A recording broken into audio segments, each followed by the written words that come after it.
जी हाँ दोस्तों, कैसे हैं आप लोग। हम उम्मीद करते हैं कि आप लोग अच्छे हैं। और आज की इस वीडियो में एक और बेहतरीन क्वेश्चन हम आपके लिए लेकर आए हैं। तो देखिए क्या है क्वेश्चन। ये I T JEE NEET UPSC 1997 में आया हुआ है। आई टी जेई नीट में, पीसीएस में, यूपीएससी में ये क्वेश्चन आ सकता है।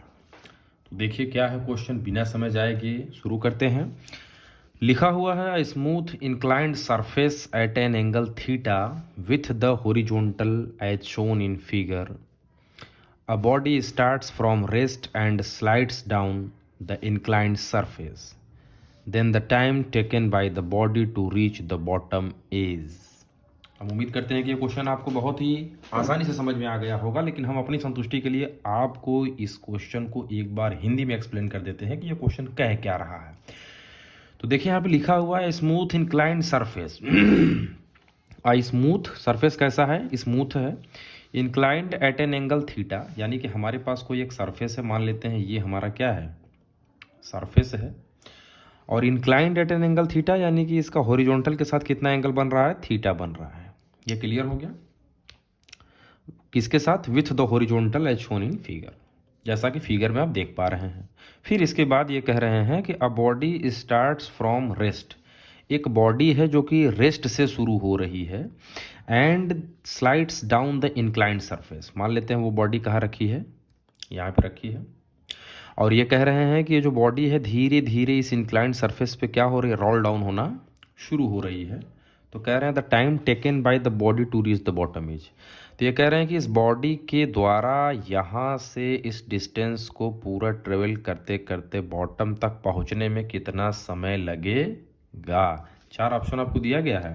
पहला है √2h/g, दूसरा है √2l/g, तीसरा है 1/sin θ √2h/g, and the last one is sin θ √2h/g।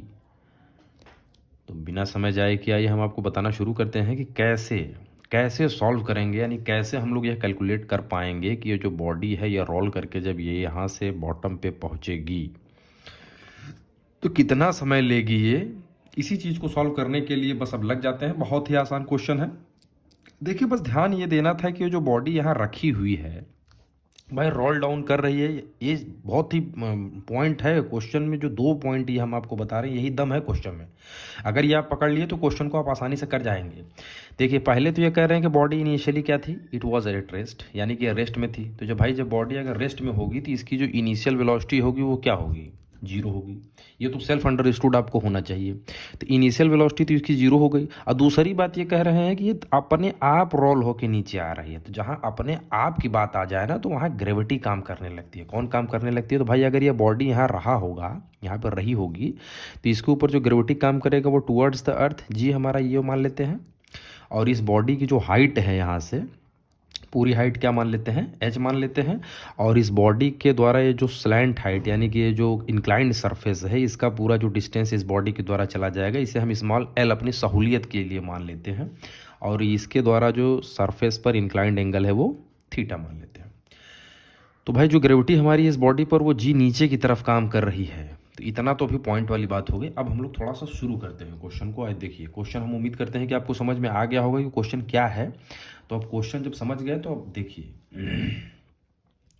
मान लेते हैं कि बॉडी को यहाँ से यहाँ तक रोल होकर टॉप से बॉटम तक आने में जो समय लिया गया है मान लेते हैं वो क्या है, टी है। तो सॉल्यूशन में लिखेंगे now let time taken to slide the object is t. मान लेते हैं कि ऑब्जेक्ट के द्वारा जो टाइम लिया जाता है स्लाइड होकर यहाँ से यहाँ तक आने में वो कितना है, टी है। And you with initial velocity, और मान लेते हैं कि जो हमारे यू क्या है, इनिशियल वेलोसिटी है। तो इस डिस्टेंस की जो वैल्यू होगी वो इक्वेशन ऑफ सेकंड मोशन से क्या होगा, सेकंड इक्वेशन ऑफ मोशन से s is equal to u t plus half a t square होगा। बहुत ही आसानी से आप इस इक्वेशन से काफ़ी पहले से इंट्रोड्यूस्ड है। अब देखिए ध्यान से इस इक्वेशन को, और इसमें आपको पहले ही पता लग गया है कि जो u की वैल्यू है वो जीरो है। तो बिना देरी किए हम लोग तुरंत यहाँ पे u की वैल्यू क्या पुट कर देंगे, जीरो। और t तो हम t माने ही हैं तो ये t रहेगा। यहाँ प्लस है तो यहाँ प्लस कर दिए, यहाँ 1/2 है तो 1/2 कर दिए। ए स्क्वायर है तो भैया यहाँ ए स्क्वायर हमने कर दिया।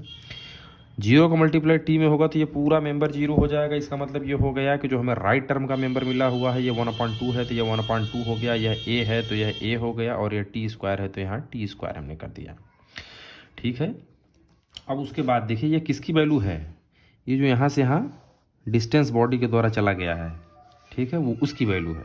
यानी यह यस था तो यहाँ यस लिख दिए, 1/2 है तो यहाँ देखिए 1/2 लिख दिए, 80 स्क्वायर है तो यहाँ हमने 80 स्क्वायर लिख दिया। This implies that yes left में था तो यहाँ यस लिख दिए, 1/2 है देखिए तो ये 1/2 है तो इसको हमने यहाँ लिख दिया 1/2। यहाँ टी स्क्वायर है तो यहाँ देखिए टी स्क्वायर हो गया, लेकिन मामला यहाँ गर्मा गया। देखिए यहाँ एक जगह अचानक से जी साइन थीटा हमने लिख दिया। अब इसी को समझ लेंगे, क्वेश्चन हल हो जाएगा। बहुत आसान है। देखिए अभी हमने आपको बताया ना, इस बॉडी के ऊपर चूंकि अपने से रोल स्लाइड कर रही है ना, अपने से स्लाइड करके आ रही है, इसका मतलब इसके ऊपर, इस बॉडी के ऊपर ग्रेविटी जो है वो तो जी काम करेगा, लेकिन जी का जो डायरेक्शन होगा वो तो नीचे की तरफ होगा भैया। और बॉडी स्लाइड किधर हो रही है, इधर। तो हमें यहाँ पे करना क्या है कि ये जो हमारा जी वेक्टर है इसका रिजोल्यूशन ले लेना है अलोंग द डायरेक्शन। मान लेते हैं इसका नाम ए रख देते हैं, इधर भी along the direction A B, या कह लीजिए अलोंग द डायरेक्शन एल। अब आप लोग कक्षा 11 में पढ़े होंगे वेक्टर, और वेक्टर में आप लोगों को बताया गया होगा कि अगर ये आपका क्या है एक्स एक्सिस है और ये आपका वाई एक्सिस है, और कोई ए वेक्टर इधर दिया हुआ है, और इसका एंगल अगर एक्स एक्सिस के साथ थीटा होता है, तो इसका जो रिजोल्यूशन ऑफ वेक्टर होता है वो along the x axis A cos theta होता है, और जबकि वाई एक्सिस के अलोंग ए साइन थीटा होता है। बस ध्यान आप ये दीजिएगा कि जिधर थीटा सटा होता है, थीटा किधर है, एक्स एक्सिस के अलोंग है ना, तो इधर जो इसका रिजल्टेंट होगा वो ए कॉस थीटा होगा, और जो इधर अपोजिट साइड में होगा बिना थीटा वाला वो ए साइन थीटा होता है। ठीक, अब देखिए इसी फॉर्मूले का हम लोग यूज करने वाले हैं। इसको अब हम लोग थोड़ा सा क्या करेंगे, इस लाइन को डॉटेड लाइन से आगे बढ़ा दिए। ठीक, हम उम्मीद करते हैं कि आपको यहाँ तक आने में कोई दिक्कत नहीं होगी। इसको भी डॉटेड लाइन से ऊपर बढ़ा देते हैं, और यहाँ पे क्या कर देते हैं, एक लाइन इस लाइन के पैरेलल बना देते हैं। किस लाइन के, इस लाइन के, बी मान लेते हैं, या सी है, यानी कि बी सी के एक पैरेलल हम लोग लाइन बना देते हैं ए डी। ठीक, अब यह पैरेलल लाइन जब आप बना दिए तो जब ये वाला एंगल थीटा है और ये दोनों लाइन पैरेलल है तो भाई ये वाला एंगल भी थीटा होगा। बहुत ज़्यादा आपको चार्ट के साथ की बातें नहीं बता पाएंगे। तो ये जब थीटा हो गया तो ये भी थीटा हो गया। अब ज़रा सा ध्यान देने वाली बात ये है कि भैया जब ये वाला जो आपका एंगल है, ये वाली जो लाइन है, इसको ध्यान दीजिए, इस पर हम एक परपेंडिकुलर ड्रॉ कर रहे हैं। ठीक, इस पर जब परपेंडिकुलर ड्रॉ किए तो ये वाला एंगल तो हमारा पूरा क्या हो गया, 90 हो गया।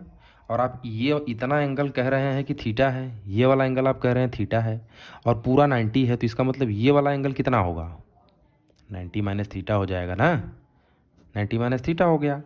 अब देखिए जब ये वाला एंगल 90 माइनस थीटा हो गया तो ज़रा इस लाइन को देखिए, इसको और इसको, ये भी तो 90 है भैया। तो जब ये 90 हो गया और ये वाला एंगल 90 माइनस थीटा है, तो ये वाला एंगल कितना होगा, 90 में से घटा देंगे ना, 90 माइनस 90 माइनस थीटा, तो माइनस माइनस प्लस हो जाएगा, 90 से 90 कट गया, थीटा आ गया।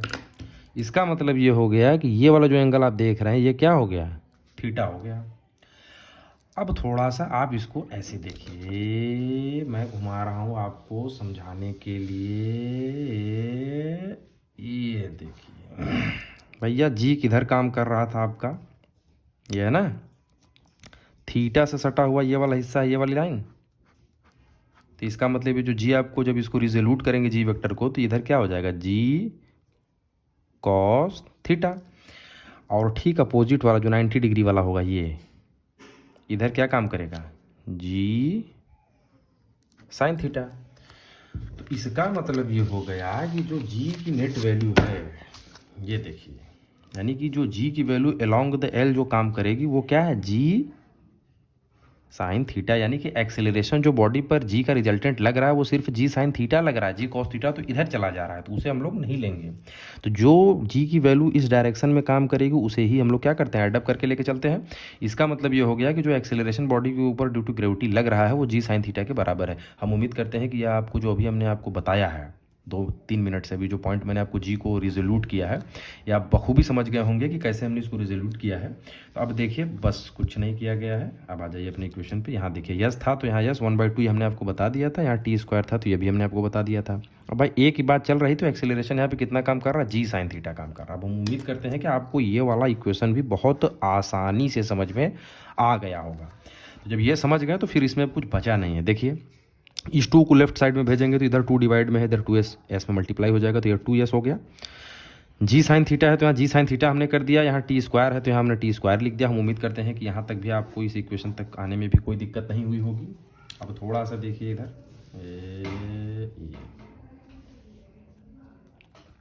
अब देखिए यहाँ टी स्क्वायर है तो इसको हमने लेफ्ट में पकड़ लिया। अब इधर ये मल्टीप्लाई है तो इधर क्या जाएगा, डिवाइड में हो जाएगा। तो 2s ऊपर है तो यहाँ देखिए 2 तो हमने लिख दिया, यस को हमने यल से तब्दील कर दिया। क्यों, देखिए क्यों कर दिया, बॉडी के द्वारा जो चला गया पूरा डिस्टेंस वो या यस था, और इसे हमने क्वेश्चन में क्या माना, यल माना है, तो इस यस की वैल्यू क्या होगी, यल के बराबर होगी। तो यहाँ पे देखिए आप 2 यस के जगह बस एल पुट कर दिया गया और कोई दिक्कत नहीं। तो आप यहाँ लिख भी सकते हैं s is equal to l. चूँकि आप एग्जाम में बैठे होंगे तो ये सब बहुत ज़्यादा लिखने पढ़ने की ज़रूरत नहीं होगी। जब हाँ बोर्ड आप लिखेंगे, आप 12th का बोर्ड अगर लिखते हैं तब आपको यह लिखने की ज़रूरत पड़ेगी कि ये कहाँ से आया। तो आप लिख दीजिएगा s is equal to n from the given figure. तो यह 2l हो गया, तो भाई देखिए यहाँ 2l हो गया, या टी स्क्वायर था तो इधर हो गया, जी साइन थीटा मल्टीप्लाई में था तो ये क्या हो गया, डिवाइड हो गया।